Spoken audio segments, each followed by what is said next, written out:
Agora eu vou estar falando um pouquinho para vocês sobre as infecções de sítio cirúrgico. O que são infecções de sítio cirúrgico? São complicações evitáveis decorrentes do ato cirúrgico em si. Os sinais e sintomas de infecção eles podem aparecer até 30 dias após o procedimento cirúrgico, ou até um ano em caso de utilização de implantes e próteses. O controle de infecção ele realiza busca fonada pós-alta, com a intenção de captar todos os pacientes com sinais e sintomas de infecção, para que possamos monitorar os pacientes, né, os casos de infecções na nossa instituição, e também promover ações referente a esta problemática. As infecções de sítio cirúrgico elas são classificadas conforme os planos acometidos. São eles incisional superficial, incisional profunda e órgão-cavidade. A superficial, ela acomete pele e tecido subcutâneo. A profunda, ela acomete músculos e fáscias. E órgão-cavidade, órgãos e cavidades. Agora eu vou estar falando um pouquinho para vocês sobre as medidas de controle de infecção no pré-operatório. No pré-operatório, a primeira medida a ser tomada é o banho. Nas cirurgias de grande porte e cirurgias com implantes, né, o indicado é você utilizar antisséptico para a realização do banho, né? Seria a clorexidine desgermante a 2%. E o banho ele deve ser realizado 2 horas antes do procedimento cirúrgico. Já na cirurgia cardíaca, o banho ele tem que acontecer às 22 horas, né, do dia anterior da cirurgia, e no dia da cirurgia acontecer às 6 horas da manhã. Quando ocorrer 2 cardíacas no mesmo dia, na segunda cardíaca, o banho deverá ocorrer às 6 horas da manhã e outro antes da cirurgia. Já em cirurgias em que os pacientes estejam colonizados por bactérias multiresistentes, também é indicado, né, você realizar o banho clorexidine desgermante a 2%. Realizando o pré-operatório às 22 horas, né, o primeiro banho às 22 horas, e no dia da cirurgia, 2 horas antes do procedimento cirúrgico. Cirurgias eletivas ou cirurgias, por exemplo, de pequeno porte, né, nós podemos, utilizar o sabonete neutro para realizar esse banho no paciente. E aí, antes de encaminhá-lo para o centro cirúrgico, é o ideal. E nas cirurgias de urgência, utilizar também o sabonete neutro, né, líquido, e o banho ele fica a cargo, né, a critério da avaliação da equipe da assistencial, que no caso seria o médico que atender esse paciente. Também é importante citarmos que precisamos orientar o paciente de alguns cuidados que ele deve ficar atento, né, na hora do banho. Incluir o couro cabeludo e as unhas, né? O cabelo ele deve ficar seco antes de entrar dentro do bloco cirúrgico. Lembrar ele da importância de realizar a higiene oral e que se ele tiver previsão de ser entubado, que seja realizada a higiene oral com clorexidine. E também devemos citar, né, que após o banho, né, a gente deve proceder à troca de lençol, né, a troca de enxoval, enfim, do paciente. E lembrando também de fornecer uma toalha limpa para o paciente se enxugar. Isso é muito importante.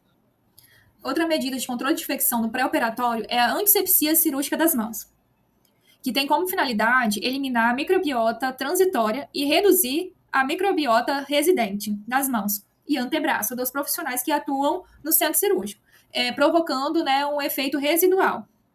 E a duração do procedimento deve ser de 3 a 5 minutos, seguindo toda a sequência padronizada, desde as pontas dos dedos, mãos, antebraços e cotovelos, utilizando sempre a esponja impregnada. É muito importante também, né, citarmos que existem alguns cuidados que nós devemos ter para que a higiene das mãos ela seja efetiva, né? Remover todos os adornos, é proibido a utilização de unhas artificiais e manter unhas curtas para facilitar a higiene de mãos. A tricotomia também faz parte do pré-operatório e ela deve ser realizada antes da cirurgia, utilizando sempre tricotomizador elétrico com lâminas descartáveis. E esse tipo de procedimento ele deve ser realizado fora do centro cirúrgico. E ele deve se restringir às áreas em que os pelos impeçam a visualização do campo operatório, né, que dificulte a colocação dos eletrodos ou a realização de curativos. Também é importante, né, no pré-operatório ainda, ficar atentos aos fatores de risco para o aparecimento de isque.